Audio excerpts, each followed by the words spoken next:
साथियों,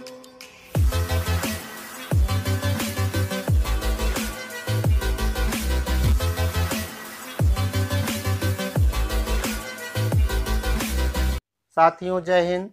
आप सबका शिक्षा दृष्टि चैनल में हार्दिक स्वागत है। आज हमारा विषय है अपराधी बालक।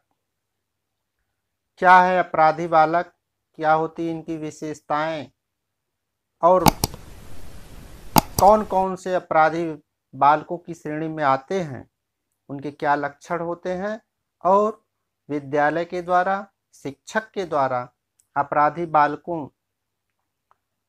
को कैसे हम सुधार सकते हैं, इन सब बातों की चर्चा आज इस वीडियो में करेंगे।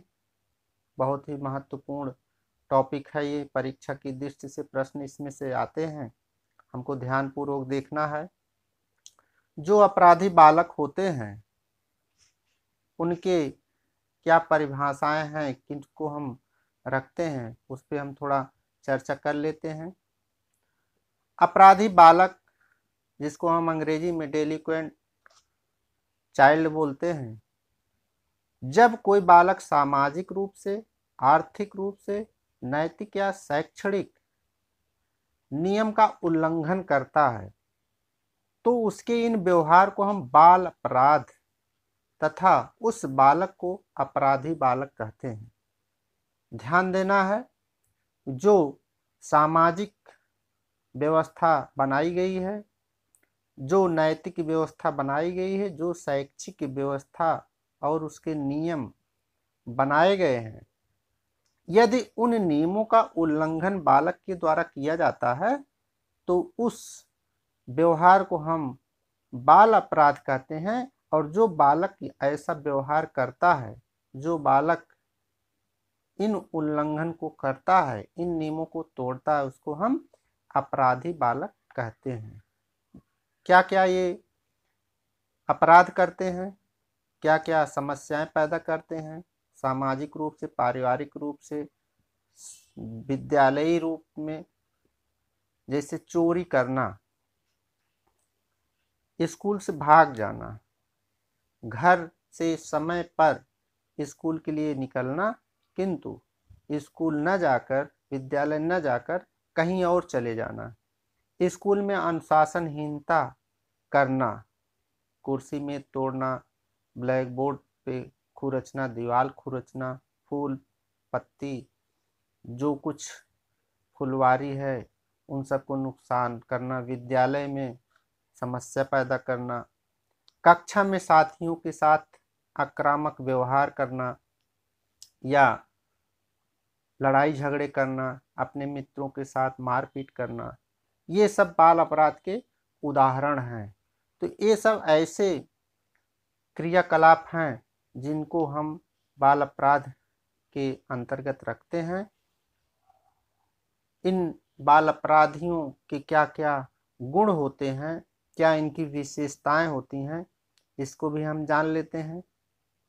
बाल अपराध, जैसा कि हमने पहले ही कहा, कैसे बालक जो पारिवारिक रूप से, सामाजिक रूप से, नैतिक रूप से, विद्यालय रूप से नियमों का उल्लंघन करते हैं, नियमों के विरुद्ध, बनाई गई व्यवस्था के विरुद्ध जब हम कोई क्रियाकलाप करते हैं या ऐसे क्रियाकलाप बालक के द्वारा किया जाता है तो अपराधी बालक कहे जाते हैं। इनके जो गुण हैं, जो इनकी विशेषताएं हैं, इनको कैसे हम पहचान सकते हैं, उस पर हम चर्चा कर लेते हैं। जो गुण बताए गए हैं, शारीरिक गुण, सबसे पहले जो इनकी पहचान का प्रमुख लक्षण है शारीरिक गुण। शारीरिक गुण क्या होता है? देखने से ही ये बाल अपराधी बालक जो होते हैं उनको आप देखकर भी पता कर सकते हैं कि ये बाल अपराधी हो सकते हैं। इनका जो गुण होता है शारीरिक, वह शरीर हष्ट पुष्ट होता है, हृष्ट पुष्ट शरीर होता है, और जो मांसपेशियां होती हैं वो विकसित होती हैं, गठीला शरीर होता है, जो उनकी उम्र से पहले ही पुष्ट हो जाता है, अर्थात उनकी उम्र अगर 15 साल है तो 15 साल की उम्र में ही वो 18 साल 20 साल के शरीर वालों के लगभग बराबर उनका शरीर व्यवस्थित हो जाता है, तो वो अपराधी बालक की श्रेणी में आते हैं, अर्थात उनका शरीर एडवांस विकसित हो जाता है। दूसरा गुण है स्वभावगत गुण। स्वभाव उनका कैसा होता है? जो अपराधी किस्म के होते हैं, आक्रामक स्वभाव होता है, सांवेगिक अस्थिरता होती है। संवेग उनका अस्थिर होता है, स्वभाव आक्रामक होता है, बहुत क्रोधी होते हैं, मारपीट वाले होते हैं, लड़ाई झगड़ा करते हैं, समस्या पैदा करते हैं, नुकसान पहुंचाते हैं। जो कुछ परिवार की संपत्ति है, समाज की संपत्ति है, विद्यालय की संपत्ति है, उसको क्षति पहुंचाते हैं। और संवेग उनका, संवेग हमने चर्चा भी किया था, संवेग क्रोध है, हंसना है, रोना है, कोई क्रियाकलाप व्यवहार करना है, उग्र हो जाते हैं। ये स्थिरता उनके अंदर नहीं पाई जाती है। ऐसा स्वभाव देखने को हमको मिलता है, तो हम पहचानते हैं कि ये अपराधी किस्म के बालक हैं। मनोवृत्ति संबंधी गुण। मनोवृत्ति उनकी कैसी होती है? जो अपराधी होते हैं वो शक्की होते हैं, शक करते हैं, अवज्ञा करते हैं, अनादर करते हैं, नशाखोरी करते हैं। ऐसे बालक जिनकी मनोवृत्ति संकालु प्रवृत्ति के होते हैं, बिना कुछ किसी के कहे भी वो शंका के दायरे में उनको रख लेते हैं। जो कुछ बड़े या शिक्षक कहते हैं, अध्यापक कहते हैं, उसको न मानते हुए उनकी बात को दोहराते हैं, प्रतिकूल प्रतिक्रिया देते हैं, अनादर करते हैं बड़ों का, शिक्षकों का। ऐसे जो बालक हैं वो अपराधी बालक कहे जाते हैं। सामाजिक सांस्कृतिक गुण। सामाजिक सांस्कृतिक गुण क्या है? अनैतिक कार्य करना। अनैतिक अर्थात जो नीति सम्मत नहीं है। समाज के द्वारा जो व्यवस्था बनाई जाती है उस व्यवस्था का पालन न करते हुए उसके विरुद्ध कार्य करना, उसके विरुद्ध प्रतिक्रिया करना, ये अनैतिक व्यवहार है। स्नेह, प्यार, अनुकंपा, इन सब गुणों की कमी पाई जाती है। ऐसे सामाजिक सांस्कृतिक गुणों से हीन बालक अपराधी किस्म के बालक होते हैं। मनोवैज्ञानिक विशेषताएं, गुण क्या होती है? मनोवैज्ञानिक विशेषताएं जो ऐसे किस्म के बालक होते हैं वो समस्या समाधान का सबसे सरल तरीका खोजते हैं, सीधा तरीका खोजते हैं। चाहे उससे परिवार को नुकसान हो, चाहे उससे समाज को नुकसान हो, विद्यालय के नुकसान हो, या किसी व्यक्ति का कोई भी नुकसान हो, अहित हो जाए, उनका ध्यान न रखकर वो सरल मार्ग को खोजेंगे। अपने हित की बात सोचते हैं, अपने लाभ की बात सोचते हैं। जिसमें उनका लाभ होता है, हित होता है, वही कार्य करने के लिए उत्सुक रहते हैं। किसका क्या नुकसान हो रहा है उस पर ध्यान न देते हुए सरल और सीधा मार्ग खोजते हैं।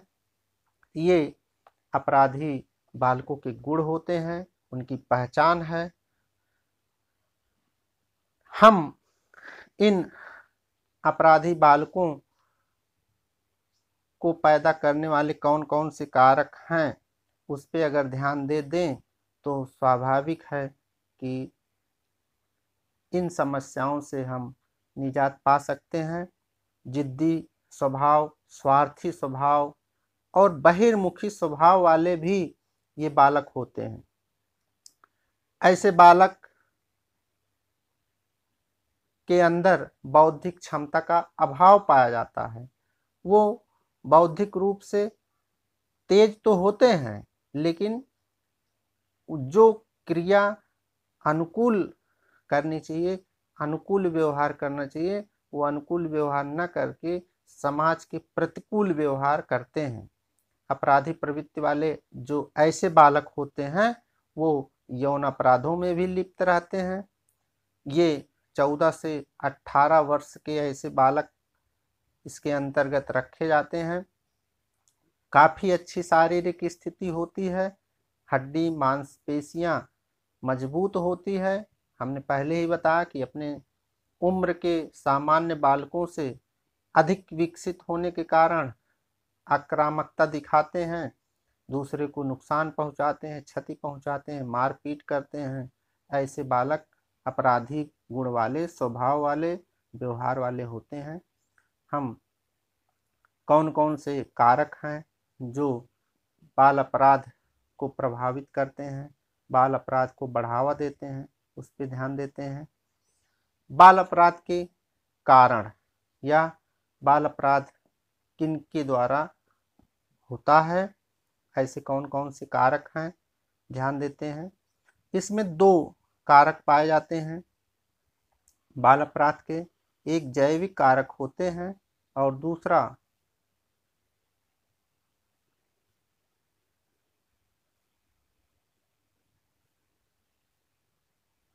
जैविक कारक होते हैं और दूसरा कारक होते हैं पर्यावरणीय कारक। जैविक कारक के अंतर्गत क्या क्या है? जैविक कारक के अंतर्गत आनुवंशिकता आता है, शारीरिक दोष आता है, संगठनात्मक सिद्धांत आता है और क्रोमोसोम्स, जो क्रोमोसोम्स होते हैं उनका प्रभाव देखने को मिलता है। जैविक कारक बायोलॉजिकल इफेक्ट फैक्टर। आनुवंशिक कारक, आनुवंशिक कारक के अंतर्गत हम यह देखते हैं कि माता पिता, जिस बालक के माता पिता अपराधी होते हैं उनके बालक में भी ऐसे गुण पाए जाते हैं। ये बालक छोटे छोटे अपराधों से लिप्त होते हैं। कहने का मतलब कि हमारे जो पूर्वज हैं, आनुवंशिकता का मतलब ही है कि पूर्वज से गुण अपने बच्चों में आ जाना। माता पिता अपराधी किस्म के होंगे, दादा दादी अपराधी किस्म के होंगे, नाना नानी अपराधी किस्म के होंगे। उनका कुछ भाग बालकों के अंदर भी पाया जाता है, ऐसा देखने को मिला है। शोध के द्वारा ऐसी जानकारी प्राप्त होती है। शारीरिक दोष हमारा जो कारक है, शारीरिक दोष, इसमें क्या है? इसके अंतर्गत जो प्रमुख अवधारणा है, जो बताया गया है शोध के द्वारा, बाल अपराध का कारक आनुवंशिक दोष तो होता ही है, साथ साथ बाल अपराधियों की शारीरिक बनावट में कुछ खास विशेषताएं होती हैं। जो उनका शरीर होता है वह कुछ खास विशेषताओं को लेकर होता है। इस सिद्धांत को लम्ब्रोसो ने इसका प्रतिपादन किया था 1770 में। ध्यान देना है, लोम्ब्रोसो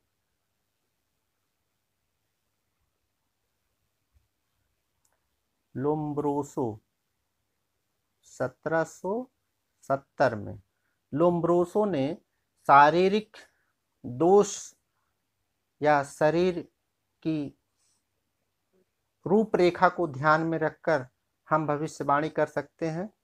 लोम्ब्रोसो ने 1770 में सिद्धांत दिया था कि शारीरिक बनावट के आधार पर कुछ विशेषताएं जन्म से ही देखने को मिलती है, जिसके आधार पर हम पहचान आसानी से कर सकते हैं। जन्म के समय ऐसे बालक मजबूत हड्डी वाले होते हैं, खड़े खड़े कान होते हैं, हथेली में लकीरों की संख्या कम होती है या अत्यधिक होती है, बहुत ज़्यादा हम कह सकते हैं या बहुत कम कह सकते हैं, अत्यधिक कम। चौड़ा मुख होता है, हाथों और पैरों में गतिशीलता अधिक पाई जाती है, नेत्र गोलक में तीव्र गति होती है, अपनी आंखों को घुमाते रहते हैं, देखते रहते हैं। ऐसी प्रमुख विशेषताएं होती हैं, लक्षण होते हैं, जिनके आधार पर हम जन्म के समय ही यह भविष्यवाणी कर सकते हैं कि यह बालक किस स्वभाव का होगा, किस प्रवृत्ति का होगा। हालांकि लोम्ब्रोसो के इस सिद्धांत को चार्ल्स गोरिंग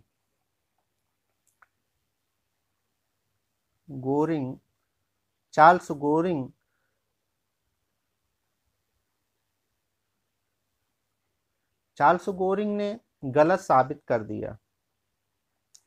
उन्होंने कहा कि ऐसा कोई लक्षण विशेषता नहीं पाई जाती है जो ये सिद्धांत का पालन करे, तो इसको उन्होंने खंडन कर दिया।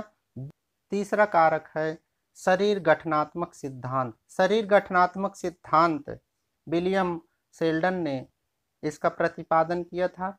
विलियम शेल्डन ने 200 अपराधी बालकों का अध्ययन करके यह बताया कि अपराधी व्यवहार मेसोमार्फिक संरचना वाले बालक जो गठीली हड्डी वाले होते हैं, मांसपेशी वाले होते हैं, मजबूत हड्डी मांसपेशियों वाले होते हैं, वो मेसोमार्फिक होते हैं। हमने इसके पहले जो वीडियो बनाया था व्यक्तित्व में हमने बताया था मेसोमार्फिक संरचना वाले जो बालक होते हैं, व्यक्ति होते हैं, उनकी हड्डियां मजबूत होती हैं, गठीले शरीर वाले होते हैं। ऐसे बालक जो मेसोमार्फिक होते हैं, ये अपराधी व्यवहार जो करते हैं, ये कमजोर या मुलायम हड्डी वाले मांसपेशी वाले जो बालक होते हैं, उनके अपेक्षा अधिक प्रतिकूल व्यवहार करते हैं। ये बालक ऐसे मेसोमार्फिक होते हैं जो बाल अपराध के कारण हम जान सकते हैं। इसके बाद आता है क्रोमोसोम जो शरीर के अंदर गुण पाए जाते हैं। 46 गुण होते हैं कुल, जो 23 जोड़े या 46 क्रोमोसोम्स पाए जाते हैं। हमने इसके पहले भी पढ़ा है।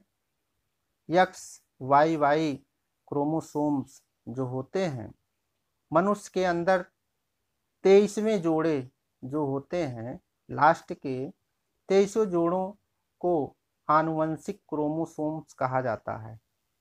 आनुवंशिक क्रोमोसोम्स, आनुवंशिक जो 23वां जोड़ा होता है, जो लड़कियों में XX होता है, XX, और लड़कों में XY होता है। लड़कों में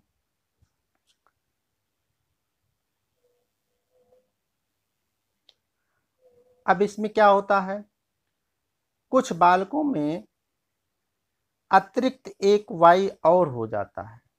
जो XY होता है उसी में XYY ये हो जाता है। जो ये एक संख्या क्रोमोसोम्स की बढ़ जाती है, वही अध्ययन से पता चला है कि ऐसे बालक प्रायः अपराध में लिप्त होते हैं। ऐसे बालक अपराध में लिप्त होते हैं। तो हम ये कह सकते हैं कि ऐसे कुछ लक्षण हैं, जैविक कारक हैं, जो बाल अपराध के कारक के रूप में होते हैं। इनका समाधान होना चाहिए। इसके बाद हम आगे बढ़ते हैं। अगला कारक आता है पर्यावरणीय कारक। पर्यावरणीय कारक जो होते हैं उसमें क्या क्या आते हैं।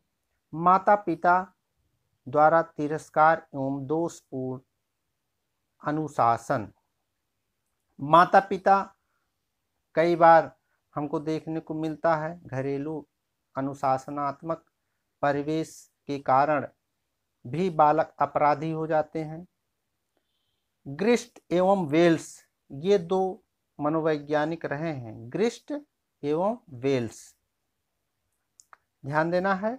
ये इसके पक्षधर हैं, ये बताते हैं कि यदि घरेलू अनुशासन अधिक कठोर हो, बहुत कठोर हो या बहुत कमजोर हो, अधिक कठोर या बहुत कमजोर, अगर ऐसी स्थिति होती है पारिवारिक अनुशासन की, तो वहाँ के जो बालक होते हैं वो अपने मार्ग से भटक जाते हैं।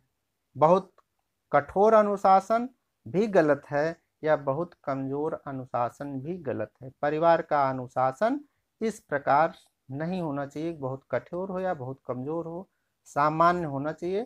तो वहाँ के जो बालक होते हैं वो मार्ग से भटक जाते हैं, तो अपराधी स्वभाव के हो जाते हैं, अपराध की दुनिया में चले जाते हैं।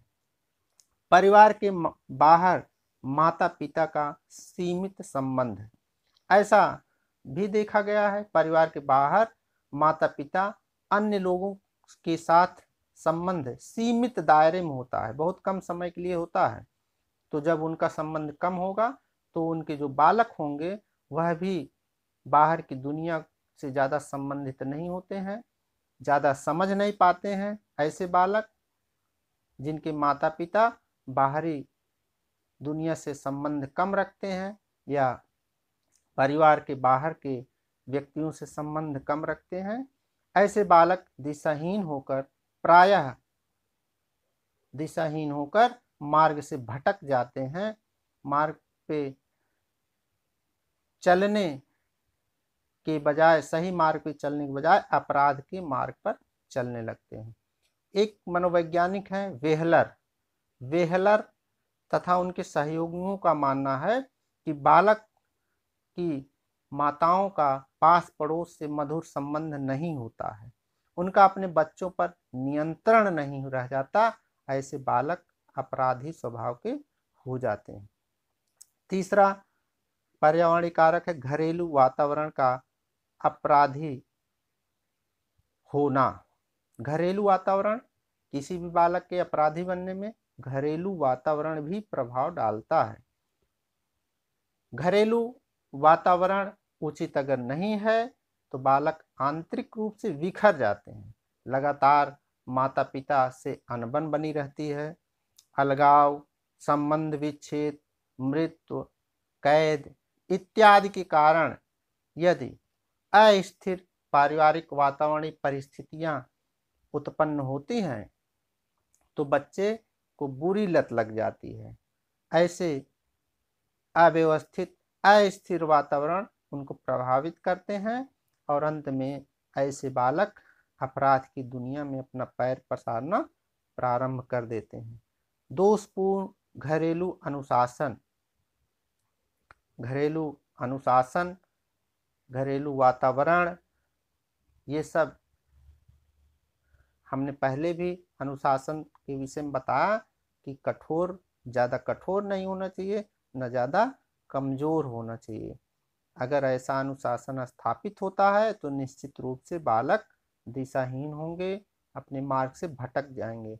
परिवार की आर्थिक स्थिति खराब होना, आर्थिक स्थिति बहुत प्रभाव डालती है। आर्थिक स्थिति अगर सही नहीं है तो बालक अपराधी कार्यों में लिप्त होना प्रारंभ कर देते हैं। इसके उदाहरण हम आसपास के दैनिक जीवन में देख सकते हैं। अनेक किशोर या किशोरियां, लड़के लड़कियां तंग आकर यौन अपराधों में लिप्त हो जाते हैं, दिशा भटक जाते हैं। गरीबी के कारण परिवार के सदस्य में भी लगातार अनबन की स्थिति देखने को मिलती है, बच्चों को अपराध की ओर प्रेरित करती है और प्रायः छोटे छोटे अपराध में लिप्त होना वो प्रारंभ करते हैं और आगे चलकर बड़े अपराधों में शामिल हो जाते हैं। ऐसे गतिविधियां, ऐसे अपराध, बाल अपराध का ये पर्यावरणीय कारक है। अवांछित संबंध भी हम देखते हैं।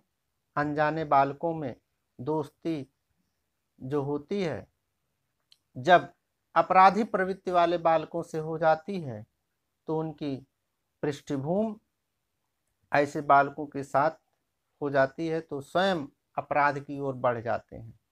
वो उन्हीं के मार्गदर्शन में उनके साथ व्यवहार करते करते अपराध में लिप्त हो जाते हैं, तो यह भी ध्यान देना चाहिए कि वह किसके साथ उठ रहे हैं, बैठ रहे हैं, खेल रहे हैं, किसके साथ समय बिता रहे हैं।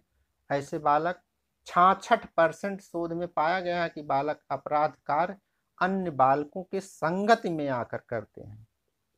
बहुत बड़ा प्रभाव पड़ता है संगत का। बुरी संगत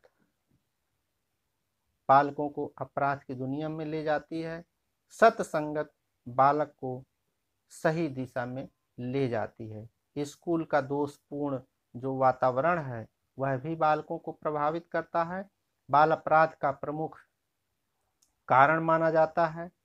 अनुचित व्यवहार, अनुशासन की कमी, ऐसी प्रमुख बातें हैं जो इसमें शामिल है। छात्रों को अवकाश की अवधि में खेल मनोरंजन के पर्याप्त साधन न देना, उनके साथ सही व्यवहार न करना, असामाजिक योजनाएं खाली समय में जब बालक बनाना प्रारंभ करते हैं तो वो गलत मार्ग पे जाते हैं। सही समय का सदुपयोग हो, मनोरंजन के साधन हो, उनकी निगरानी की जाए तो बालक ऐसे कार्यों में लिप्त होने से बच सकते हैं। ऐसे छात्र स्कूल नहीं आते हैं या स्कूल आते हैं तो गलत व्यवहार करते हैं, कक्षा के अंतर्गत साथियों का सामान चुराते हैं, नियमित समय पर स्कूल नहीं आते हैं, तो ऐसे विद्यालयी परिवेश बालकों को प्रभावित करते हैं। तो ये बाल अपराध के कुछ कारण रहे हैं, इसको ध्यान में रखना चाहिए। आगे हम बढ़ते हैं। अपराधी बालकों की उपचार एवं शिक्षा हम कैसे कर सकते हैं? माता पिता इसकी दो तरीके हैं, निरोधात्मक प्रविधियां और रोगनाशक प्रविधियां। माता पिता का स्नेहपूर्ण व्यवहार, उनका ध्यान देना, उचित इच्छा शक्ति की पूर्ति करना, जो उनकी इच्छाएं हैं उसकी पूर्ति होती रहे। घरेलू वातावरण को सही बनाया जाए तो स्वाभाविक है कि बालक आपराधिक प्रवृत्ति में नहीं जाएंगे। जो घर का वातावरण है, अनुशासन व्यवस्था है, उसको भी सामान्य रखा जाए, न बहुत कमजोर हो न तो बहुत कठोर हो। उचित शिक्षा की व्यवस्था विद्यालय के द्वारा की जाए, स्कूल का वातावरण और अनुशासन भी सुधारा जाए, बालकों के ऊपर ध्यान दिया जाए। जो बालक ऐसी प्रवृत्ति में जा रहे हैं उनका ध्यान दिया जाए। स्कूल का उचित वातावरण, अनुशासन बालक को बाल अपराध से दूर करने और रोकने में सहायक हो सकता है। जो सरकारी और गैर सरकारी संगठन हैं उनके द्वारा भी बाल अपराध को कम किया जा सकता है। ऐसे सरकार की योजनाएं आदर्श राजकीय स्कूलों की व्यवस्था करके गरीब और मेधावी जो छात्र हैं उनको निःशुल्क शिक्षा की व्यवस्था करके लावारिस और अवैध बालक जो होते हैं शिक्षा दीक्षा का उनका उचित प्रबंध किया जाए, परिवार नियोजन के साधन का ज्ञान कराया जाए और गर्भपात कराने की समुचित एवं आसान सुविधा दी जाए, जिससे कि जनसंख्या वृद्धि पर रोक लगे, जो लावारिस और अवैध बालक पैदा होते हैं उस पर भी कंट्रोल हो और परिवार नियोजन के साधन का ज्ञान होने से जनसंख्या कंट्रोल में रहेगी या ऐसे अपराधी बालकों का जन्म रोका जा सकता है। और जो ऐसे हो गए भी हैं, जो जनसंख्या ऐसी है, उनके लिए उचित शिक्षा, उचित व्यवस्था विद्यालय की व्यवस्था करके हम बाल अपराध को कम कर सकते हैं। जो रोगनाशक प्रविधियां हैं, इसके अंतर्गत बाल अपराध न्यायालय की जो व्यवस्था है ऐसे बालकों के लिए बनाई गई है। बाल अपराध न्यायालय, बाल अपराध न्यायालय में उनको ले जाया जाए, उनको सुधारा जाए, औपचारिक ढंग से पूछताछ यहाँ की जाती है और वे कोशिश करते हैं ऐसे न्यायालयों में वहाँ के जो सुधार करने वाले होते हैं वो अपराध के कारणों को समझते हैं और उस कारण को दूर करने का प्रयास करते हैं। उनका रिकॉर्ड देखते हैं, पुराना रिकॉर्ड क्या है, सुनवाई में जो बालकों का बैकग्राउंड होता है उसको देखा जाता है। सुधार गृह, परख अवध, कैंप इत्यादि के लिए उनको भेज दिया जाता है जैसे उनका निराकरण हो सके। मनोगतिक विधि है, मनोगतिक विधि में क्या किया जाएगा, ऐसे सुधार में बालकों के मनोचिकित्सा की विधि अपनाई जाती हैं। उसमें यथोचित सूझबूझ तथा अपराधी मनोवृत्ति में परिवर्तन लाने के लिए पुरजोर कोशिशें की जाती हैं। ऐसे बालक जो अपराधी किस्म के होते हैं उनसे अच्छा व्यवहार करके उसका समाधान खोजा जाता है। व्यवहारात्मक विधि भी है, उचित व्यवहार किया जाता है। और ऐसे जो अपराधी किस्म के होते हैं बालक, उनके लिए पुनर्वास की भी व्यवस्था होती है। पुनर्वास गृह में रखकर उनको सुधारात्मक कार्यक्रम के द्वारा सुधारने का प्रयास किया जाता है। उचित प्यार दुलार और अच्छे वातावरण में उनको रखकर सही दिशा देने का प्रयास किया जाता है। ये उपचार और शिक्षा की व्यवस्था है। बाल अपराध और विद्यालय अध्ययनों से यह स्पष्ट हुआ है कि अगर स्कूल का प्रभाव देखा जाए तो वह बाल अपराध पर सीधा प्रभाव पड़ता है, गहरा प्रभाव पड़ता है।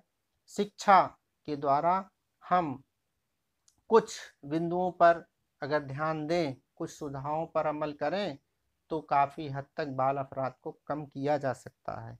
कौन कौन से ऐसे सुझाव हो सकते हैं, जैसे पुस्तकालय की व्यवस्था हो विद्यालय में, अच्छे पुस्तकालय की व्यवस्था हो, अवकाश का जो समय मिलता है उसमें बालक जाकर अपना अच्छी अच्छी किताबों का अध्ययन कर सकते हैं।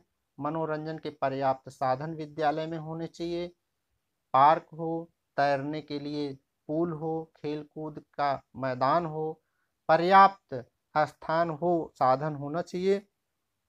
सुयोग्य शिक्षक होने चाहिए, प्रशिक्षित शिक्षक हो और स्कूल के कार्यक्रमों में हिस्सा बटाते रहना चाहिए। शिक्षक सूझबूझ के द्वारा ऐसे कार्यक्रम कर सकता है।